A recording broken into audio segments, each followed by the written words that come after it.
नमस्कार। ज्योतिष शास्त्र में श्रद्धा और विश्वास रखने वाले सभी जातकों का पारलौकिक जगत चैनल में बहुत बहुत स्वागत है। आज हम इस वीडियो में विचार करेंगे धनु राशि के जातकों के लिए जुलाई 2021 का महीना कैसा रहेगा। हम आपके आय, आपकी इनकम, आपका इन्वेस्टमेंट, आपका पारिवारिक जीवन, आपकी शिक्षा, संतान, रोग, शत्रु और भाग्य और कर्म, इन सभी के बारे में विस्तार से बात करेंगे। साथ ही साथ धनु राशि के जातकों के लिए जुलाई 2021 के महीने में विशेष सावधानी रखने की चर्चा भी करेंगे और उपायों की भी बात करेंगे, क्योंकि धनु राशि के जातकों की कुंडली के अष्टम भाव में मंगल विराजमान हैं, छठे भाव में राहु विराजमान हैं और 12वें भाव में केतु विराजमान हैं। तो इन ग्रह स्थितियों का क्या प्रभाव पड़ेगा धनु राशि के जातकों पर, इसका विश्लेषण करेंगे इस वीडियो में। तो चलिए वीडियो शुरू करते हैं। तो ये है धनु राशि के जातकों की जुलाई 2021 की कुंडली। धनु राशि के स्वामी देवगुरु बृहस्पति हैं, जो कि कुंडली के पराक्रम भाव में विराजमान हैं, वक्री अवस्था में हैं और बहुत ही शुभ फल देने वाले हैं। शनि वक्री अवस्था में आपके धन भाव में विराजमान हैं, कुंडली के छठे भाव में राहु विराजमान है और बुध 7 जुलाई तक छठे भाव में है। इसके बाद आपके परिवार भाव में गोचर करेंगे। सूर्य जो है सप्तम भाव में 16 जुलाई तक हैं। 16 जुलाई के बाद कुंडली के अष्टम भाव में गोचर करेंगे। अष्टम भाव में मंगल, जो कि नीच की स्थिति में हैं, वो 20 जुलाई तक हैं और 20 जुलाई के बाद ये आपके भाग्य भाव में गोचर करेंगे। शुक्र 17 जुलाई के बाद भाग्य भाव में गोचर करेंगे और कुंडली के द्वादश भाव में केतु विराजमान है। तो चलिए पहले बात कर लेते हैं आपकी इनकम और इन्वेस्टमेंट के बारे में। चलिए अब बात करते हैं आपकी इनकम और इन्वेस्टमेंट के बारे में। कुंडली के एकादश भाव से आपकी आय का विचार किया जाता है।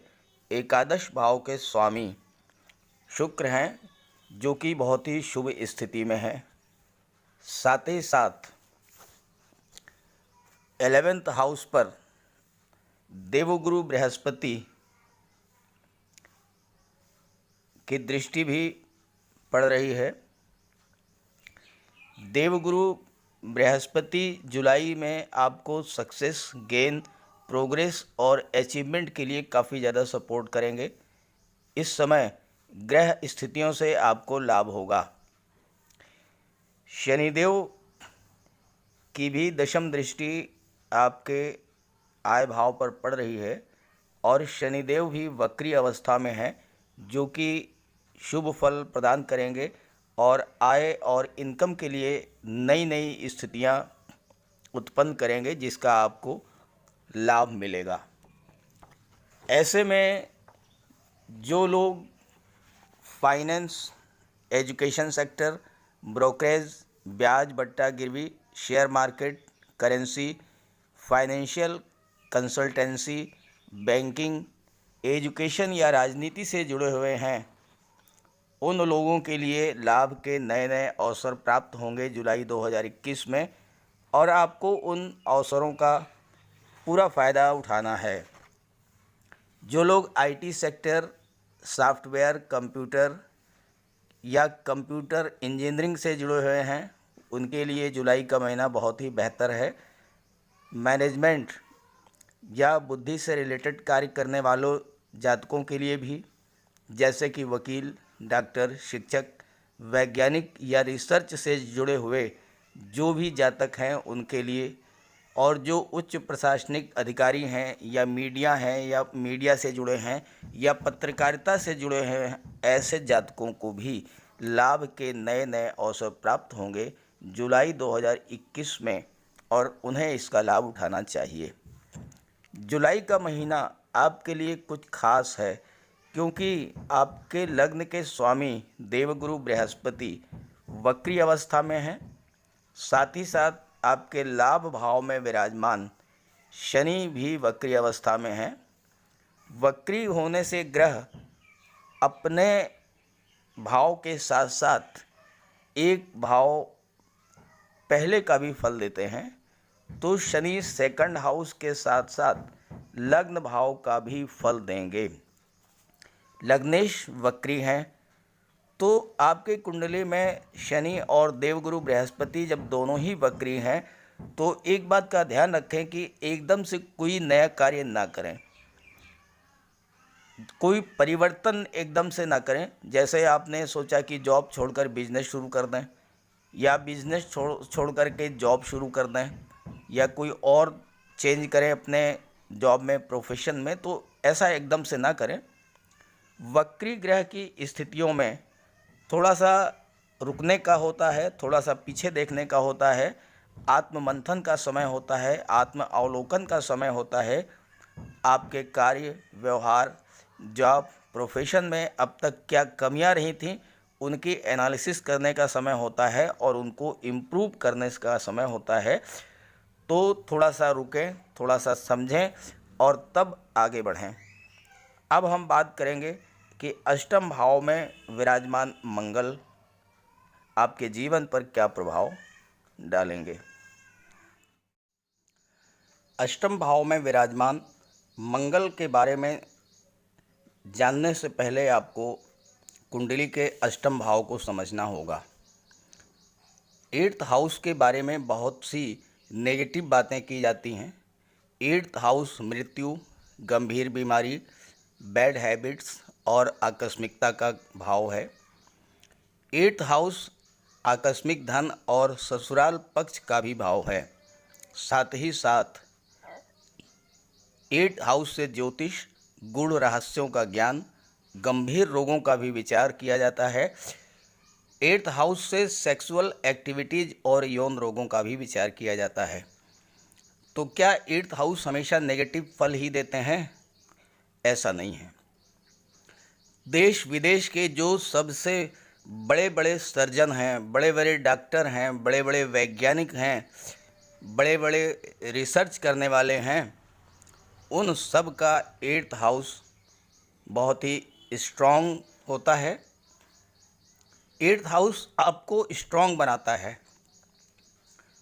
बात करें मंगल की तो मंगल पराक्रम, साहस, जोश और ऊर्जा के कारक हैं। तो 8th हाउस आपके अंदर पराक्रम, साहस, जोश और ऊर्जा का संचार करेगा। हालांकि 8th हाउस जीवन में कठिनाइयों को जन्म देता है, लेकिन सोना आग में तपकर ही कुंदन बनता है। 8th हाउस लाइफ के फर्स्ट फेज में संघर्ष कराता है, लेकिन बाद में इतना देता है कि आप सोच नहीं सकते हैं। एक बात समझने की है कि मंगल पर अगर सूर्य, शनि या राहु की दृष्टि है तो सर्जरी के योग बनते हैं, और आपकी कुंडली में अष्टम भाव पर शनि की दृष्टि पड़ रही है। हालांकि 20 जुलाई तक ही मंगल अष्टम भाव में विराजमान करेंगे, लेकिन 20 जुलाई तक एक्सीडेंट, सर्जरी, इन सब का खतरा है। हालांकि अगर सूर्य, शनि आपकी कुंडली में बलवान स्थिति में हैं तो नेगेटिव प्रभाव ख़त्म हो जाता है, और आपकी कुंडली में सूर्य, शनि और राहु तीनों ही बहुत ही स्ट्रॉन्ग पोजीशन में हैं, तो ये मंगल के नेगेटिव प्रभाव पर नियंत्रण करेंगे। फिर भी आपको 20 जुलाई तक दुर्घटनाओं से सावधानी बरतनी होगी, ब्लड से रिलेटेड बीमारियों से सावधानी बरतनी होगी, और अपने स्वास्थ्य का ध्यान रखना पड़ेगा। ध्यान देने की बात यह है कि अष्टम भाव में विराजमान मंगल आपकी मल्टी सोर्स इनकम कराएंगे। आपको रियल इस्टेट से लाभ होगा, आकस्मिक रूप से कहीं से आपको धन प्राप्त होगा, और आपको ससुराल पक्ष से भी लाभ होगा। 16 जुलाई को सूर्य अष्टम भाव में गोचर करेंगे, और सूर्य जहाँ पर विराजमान होते हैं उस भाव को प्रकाशित कर देते हैं। अष्टम भाव भूमि से नीचे दबे हुए पदार्थों का भी है, तो ऐसे में जो लोग लोहा, machinery, chemical product, petrol, diesel, gas, mines, minerals, इन सब का व्यापार, व्यवसाय, उत्पादन या इनका ट्रांसपोर्टेशन करते हैं, उन सबको जुलाई के महीने में बहुत ही लाभ होने वाला है। जो लोग पुरातत्व रिसर्च या ज्योतिष से जुड़े हुए हैं, उन्हें भी 16 जुलाई के बाद बहुत ही अधिक लाभ होने वाला है। 20 जुलाई तक आपको थोड़ा सा सावधानी रखनी है। 20 जुलाई के बाद मंगल जो है नीच की स्थिति से बाहर आ जाएंगे और आपके भाग्य भाव में गोचर करेंगे। साथ ही 16 जुलाई को सूर्य आपके अष्टम भाव में आ जाएंगे। तो जो लोग कोयला, चमड़ा, बिल्डिंग मटेरियल, प्लास्टिक, रबर, सड़क निर्माण, सीमेंट या स्पेयर पार्ट्स के बिजनेस से, व्यापार से जुड़े हुए हैं, उन्हें भी ये ग्रह स्थितियाँ जुलाई के महीने में बहुत अधिक लाभ देने वाली हैं। अब बात कर लेते हैं षष्ठम भाव में विराजमान राहु के बारे में। कुंडली का छठा भाव रोग, ऋण, शत्रु और विघ्न बाधाओं का होता है। आपकी कुंडली के छठे भाव में राहु विराजमान है। हालांकि बुध भी विराजमान है, लेकिन बुध 7 जुलाई को सप्तम भाव में गोचर करेंगे। राहु पूरे महीने छठे भाव में ही विराजमान रहेंगे।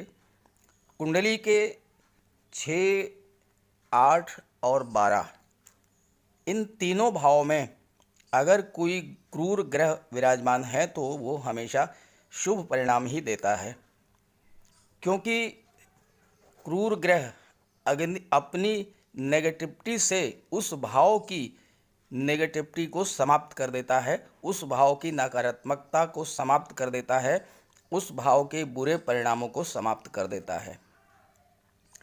राहु छाया ग्रह हैं और शनि के समान रिजल्ट देते हैं।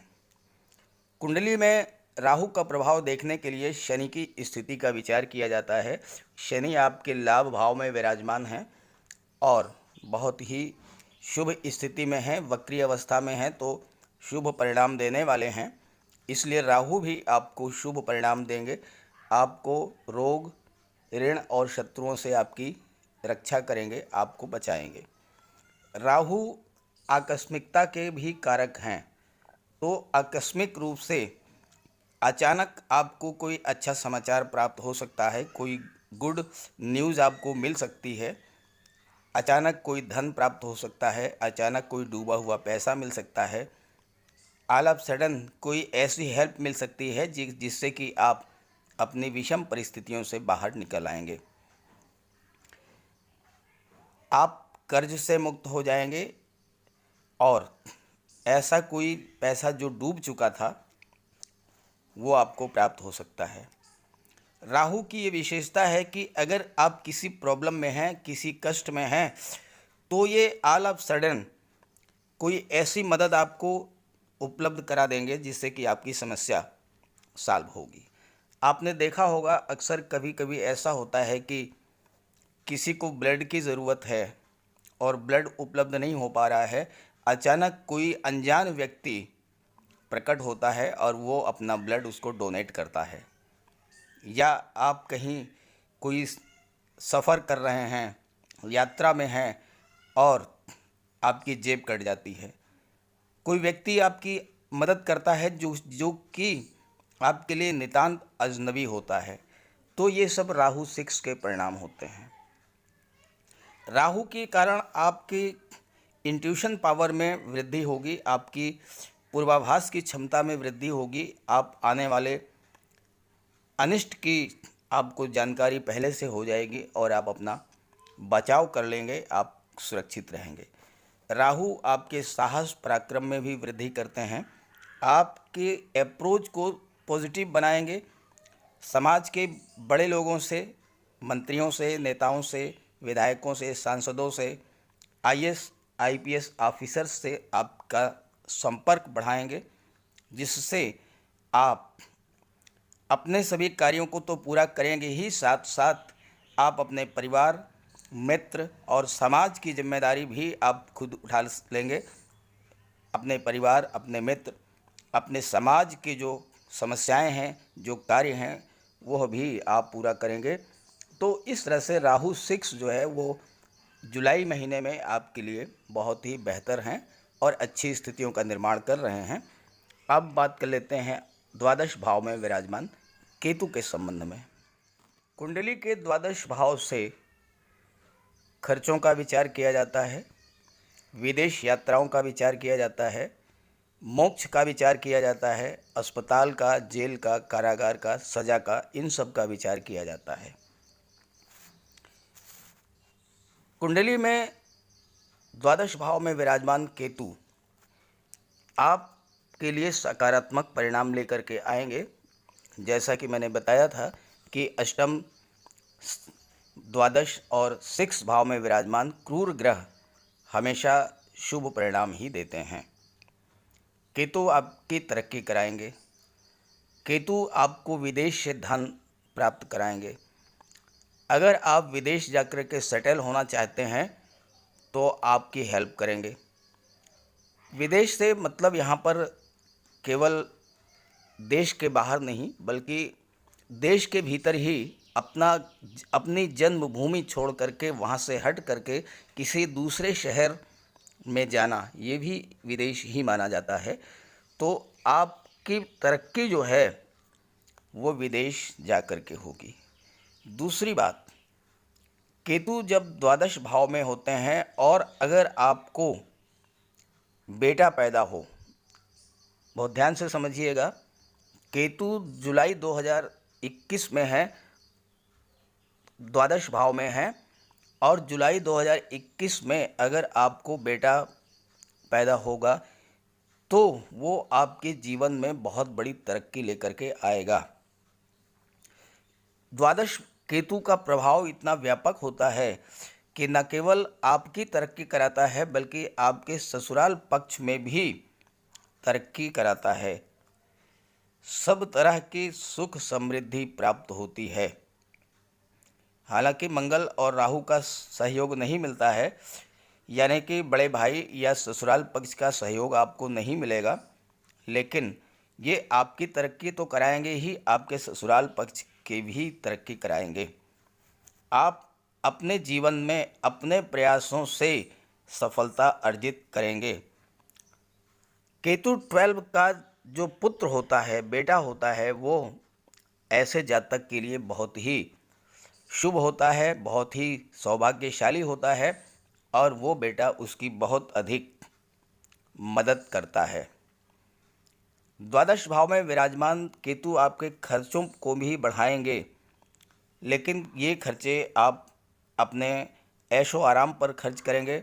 आप अपने लिए सुख सुविधा के साधनों को अफोर्ड करने के लिए, साधनों को खरीदने के लिए पैसा खर्च करेंगे। आप जो भी इच्छा करेंगे केतु उसकी पूर्ति में आपकी सहायता करेंगे।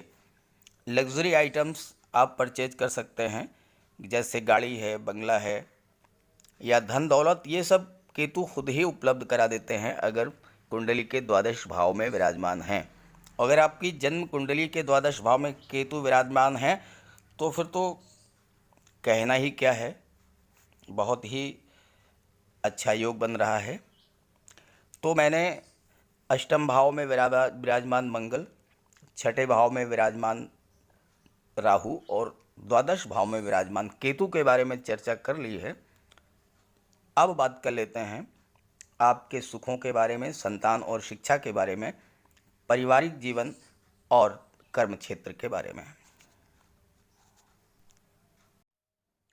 कुंडली का चतुर्थ भाव सुख भाव कहलाता है और यहाँ से पारिवारिक सुखों का विचार किया जाता है।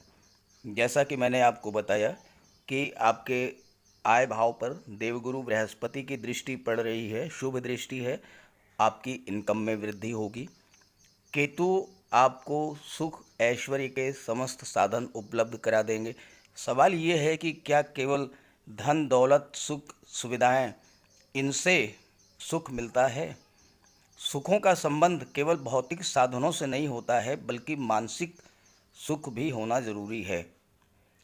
आपके पास सब कुछ है लेकिन घर में भाई बहनों में, माता पिता से संबंध अच्छे नहीं हैं, कलह का वातावरण है, तो ये आपके सुखों को समाप्त कर देता है। सुख भाव पर शनि की तीसरी दृष्टि पड़ रही है। शनि वक्री अवस्था में है और वक्री अवस्था में अत्यंत शुभ फल प्रदान करते हैं, तो आपके पारिवारिक सुखों में वृद्धि करेंगे। लेकिन शनि वक्री अवस्था में है, इसलिए आपको ये मौका भी देंगे कि आप अपने परिवार के साथ बैठ करके इस बात को सोचें, इस बात पर विचार करें कि पहले आपने क्या गलतियां की हैं जिसकी वजह से पारिवारिक तनाव की स्थितियां पैदा हुई, और अब वो स्थितियां पारिवारिक तनाव की जो थीं वो समाप्त हो जाएंगी। पंचम भाव से शिक्षा और संतान का विचार किया जाता है, और पंचम भाव के स्वामी मंगल हैं, जो 20 जुलाई तक अब कुंडली के अष्टम भाव में विराजमान हैं और नीच की स्थिति में हैं। तो सबसे पहली बात तो ये है कि आपको अपनी संतान के स्वास्थ्य पर विशेष ध्यान रखना होगा। अगर आपके बच्चे बड़े हैं, वाहन चलाते हैं, तो सावधानी बरतें, उन्हें आप सचेत करें कि वाहन चलाते समय विशेष सावधानी बरतें। दूसरी बात, शिक्षा के क्षेत्र में भी 20 जुलाई तक दिक्कतें आएंगी। ये दिक्कतें हो सकता है स्वास्थ्य कारणों से आएँ या कोई अन्य कारण हो। फिलहाल 20 जुलाई तक जो है शिक्षा के क्षेत्र में अवरोध उत्पन्न करेंगे मंगल। धनु राशि के जातकों के लिए 20 जुलाई के बाद स्थितियां बहुत ही बेहतर हो जाएंगी और आपकी पढ़ाई, आपकी शिक्षा सुचारू रूप से चलने लगेगी। कुंडली के सप्तम भाव से फैमिली लाइफ, लव लाइफ और पार्टनरशिप का विचार किया जाता है। 7 जुलाई से सप्तम भाव में बुध गोचर करेंगे। देवगुरु बृहस्पति की शुभ दृष्टि भी आपके परिवार भाव पर पड़ रही है, इसलिए जुलाई का महीना आपके परिवार, आपके फ्रेंडशिप, आपके लव लाइफ और आपके पार्टनरशिप के लिए बहुत ही बेहतर है। हालांकि देवगुरु वक्री हैं, इसलिए आपको पुराने पार्टनर से ज़्यादा लाभ मिलेगा, पुराने पार्टनर से ज़्यादा सहयोग मिलेगा। कर्म भाव और भाग्य भाव की बात करें तो भाग्य भाव में 20 जुलाई के बाद मंगल और शुक्र दोनों ही विराजमान हो जाएंगे। साथ ही साथ देवगुरु की दृष्टि भी आपकी कुंडली के भाग्य भाव पर पड़ रही है और देवगुरु वक्री अवस्था में है, शुभ फल प्रदान करते हैं, तो भाग्य का आपको फुल सपोर्ट मिलेगा। साथ ही साथ यहाँ पर मंगल भी विराजमान हो जाएंगे और नीच की स्थिति से बाहर आ चुके होंगे, तो ये भी आपके भाग्य को बढ़ाएंगे। भाग्य भाव के स्वामी सूर्य हैं और सूर्य जो हैं वो भाग्य भाव को प्रकाशित करेंगे। सूर्य जो है बृहस्पति के मित्र भी हैं, तो इसलिए भाग्य का फुल सपोर्ट आपको मिलने वाला है। कार्यक्षेत्र की बात करें तो कार्यक्षेत्र पर शनि की दृष्टि पड़ रही है। कार्यक्षेत्र में शनि की दृष्टि पड़ने से आपके जॉब, प्रोफेशन, कैरियर में वृद्धि तो होगी, लेकिन ठहराव भी आएगा। तो आपको थोड़ा सा रुकना होगा, थोड़ा सा रेस्ट करना होगा, थोड़ा सा विचार करना होगा कि आप अपने कार्य को और बेहतर कैसे कर सकते हैं। और अगर आपने ऐसा कर लिया तो फिर आपको आगे बढ़ने से कोई नहीं रोक सकता है। आप बहुत कुछ करेंगे, बहुत आगे जाएंगे और साथ ही साथ जब कार्य में आप बेहतरी लाएंगे तो आपको धन भी अच्छी प्रचुर मात्रा में प्राप्त होगा, क्योंकि धन भाव पर, आय भाव पर आपके देवगुरु बृहस्पति की शुभ दृष्टि पड़ रही है। तो इस तरह से मैंने इस वीडियो में धनु राशि के जातकों के लिए जुलाई 2021 का महीना कैसा रहेगा इसके बारे में सम्यक विचार कर लिया है और मैं समझता हूँ ये विश्लेषण आपको पसंद भी आएगा। बस ध्यान ये रखना है कि आपको 20 जुलाई तक विशेष सावधानी रखनी है, दुर्घटनाओं से या कमर के नीचे के रोगों से या सर्जरी से या ऑपरेशन से बचना है। अगर आपका कोई ऑपरेशन 20 जुलाई के पहले होना है तो कोशिश करें, डॉक्टर से बात करें, अगर पॉसिबल हो तो उस ऑपरेशन को 20 जुलाई तक टाल दें और 20 जुलाई के बाद वो ऑपरेशन करें। 100% ऑपरेशन आपका सक्सेसफुल रहेगा। तो सभी ग्रहों की शुभ दृष्टि, कृपा दृष्टि आप पर बनी रहे। इसी भावना, इसी कामना के साथ आप सभी का बहुत बहुत धन्यवाद। नमस्कार।